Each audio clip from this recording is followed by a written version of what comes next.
1A&B market research. This is lesson 4. So this is where we're going to look at how market research is used to be competitive. So we're moving closer towards competitor analysis. Just a reminder, Mario introduces the new topic to you. Peach reads the text to you. Got some new characters in here for you. Here's Yoshi. He's going to be just your checklist person.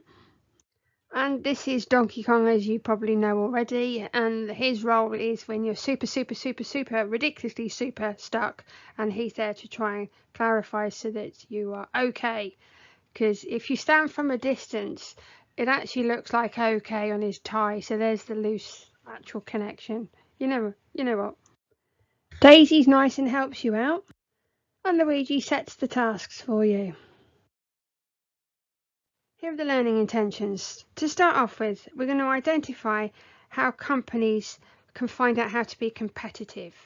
Now, you might think this is a bit of a sideways march in terms of market research. It's not. If we come back to, you've got to use some market research methods to find out how to be competitive. On your skills, we're going to analyse how companies use price and quality in order to be competitive. So there we're going to look at how market research specifically on price and specifically on quality helps that competitiveness. And on application, we're going to examine how companies can match their price and quality to their chosen target customer, their chosen segment of the market. Well, I told you Yoshi was the checklist person. You'll be pleased with his introduction. You've only got 3 tasks to do on this one. You've got 2 lawnmower questions. Yeah, I tried to pick the strangest product so that you might have to go and find some stuff out about it. It's not a product that your average teenager will know. Task 2, quality versus price. See what examples you can come up with. And then we've got an oldie versus Waitrose task for your last task.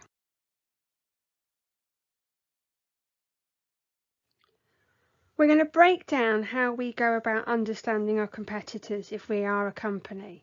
So this is what we're going to look at, how we break it down. An enterprise will always need to keep an eye on what its competitors are doing so that it is less likely to lose any of its own customers to them, and so it knows how to improve itself so that it can continue to be successful. Enterprises need to be competitive. And the way they do this, this is where we're breaking it down, we have the main features of how to be competitive, and we're going to break that down into 4 categories. On the right, we've got price and quality, which we're going to look at first. And on the left, we've got unique features or selling points, commonly known as USP, and the availability of products or services.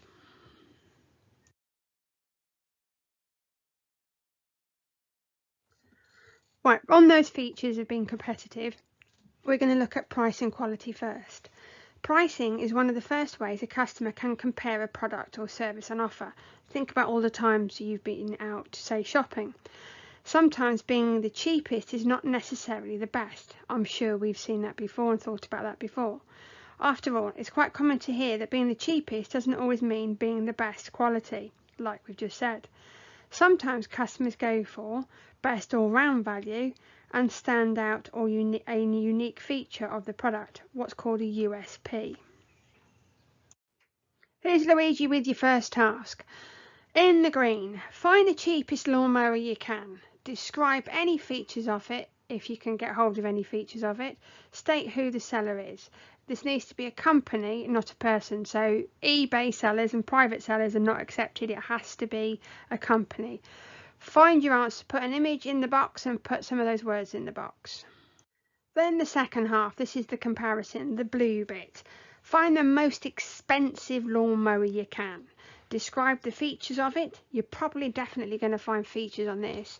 State who the seller is. Again, number 4, it has to be a company, it's not a person. Put your answers in the blue box. That's the image and some of those words. And then compare the 2.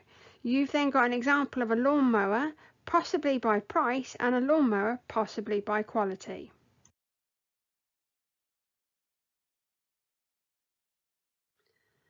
So here's a little bit more on price. Let's go into deepen our knowledge here. With prices being competitive, you can be too cheap, believe it or not.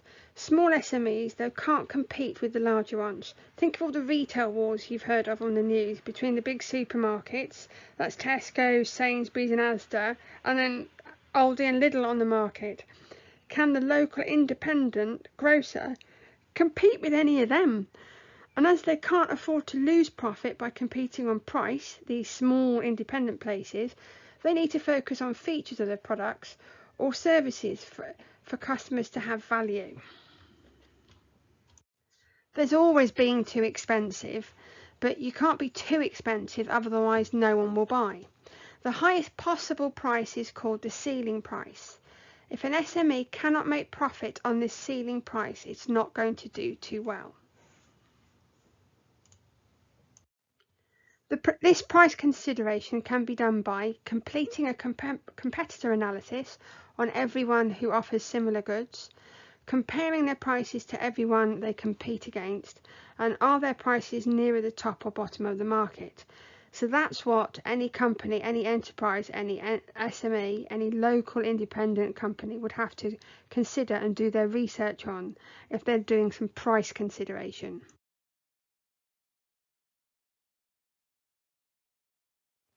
Here's task 2 with Luigi. Aldi or Waitrose? Is it price or is it quality? So what we've got to look at is a customer profile. So in that box, on the blue box, I'd like you to write in describe the customer, describe their age, describe their job, describe their income. Have a little bit of a play at creating a profile.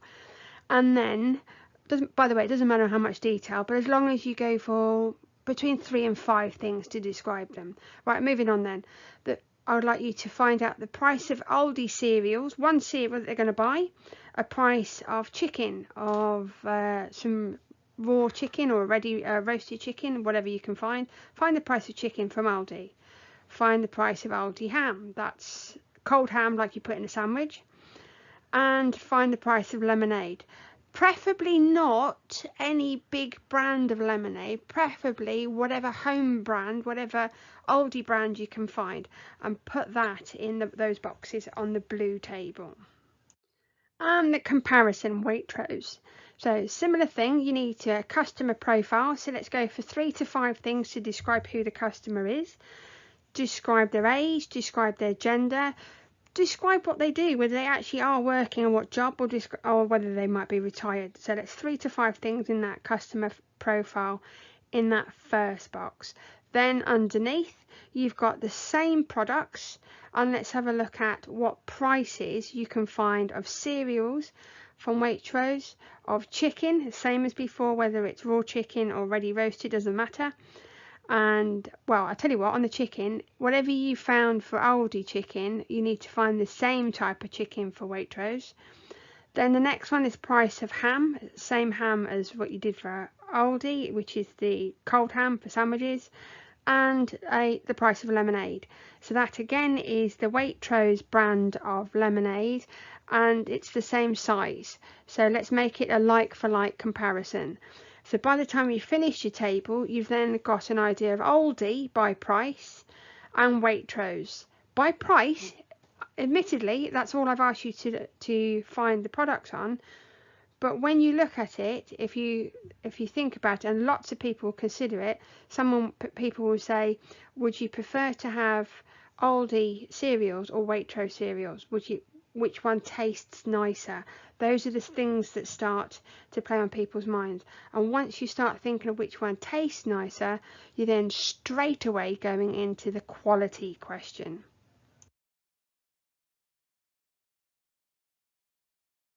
Now here's a little bit more on quality. Quality and price are invariably linked by the customer in our minds. We do it without thinking when we're making our purchase decisions. Price is often seen as an indicator of how long the product might last, or good and bad service from the SME. For example, an expensive restaurant usually uses the best ingredients, or a quality gardening service we find that gets the best results in our gardens. Well, is Donkey Kong to actually provide a bit more clarity for you? If we think that now about how we price check before we've even left our house. Customers now use the internet to find out more about the quality of the product and other customers' feedback and the price. So customers, the power has gone straight to the customers in terms of internet and e-commerce and internet shopping.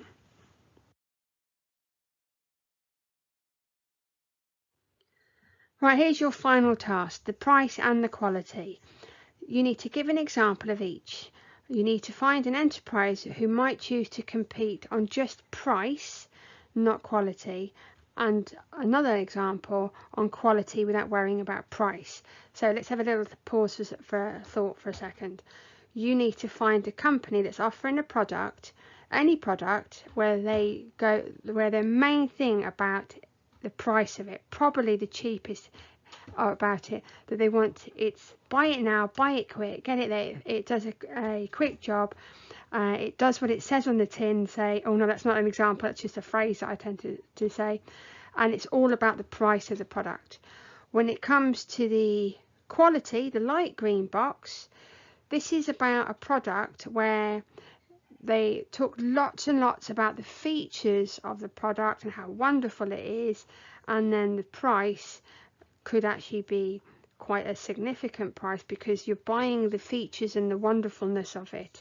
So in each box you need to write down the name of the product, the price of the product, and some features of the product. So that's on both the dark green and the light green boxes, and it'd be really good, like you've done before, to also mention where it's sold, and that is a company, not a private individual on eBay or anything like that.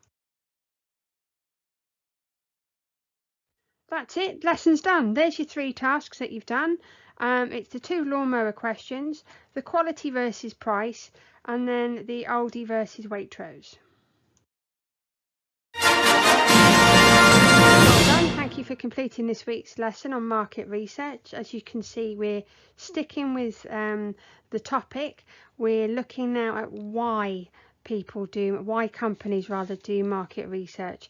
We haven't focused so much on the methods this time, but the methods, if you think about researching for the price and doing those price considerations, and the methods that you've actually used to look at price and quality, you've used internet research. And as we know, internet research is secondary research because it's information already there, and you've had to sit at a desk in order to do it, so it's desk research, which is secondary.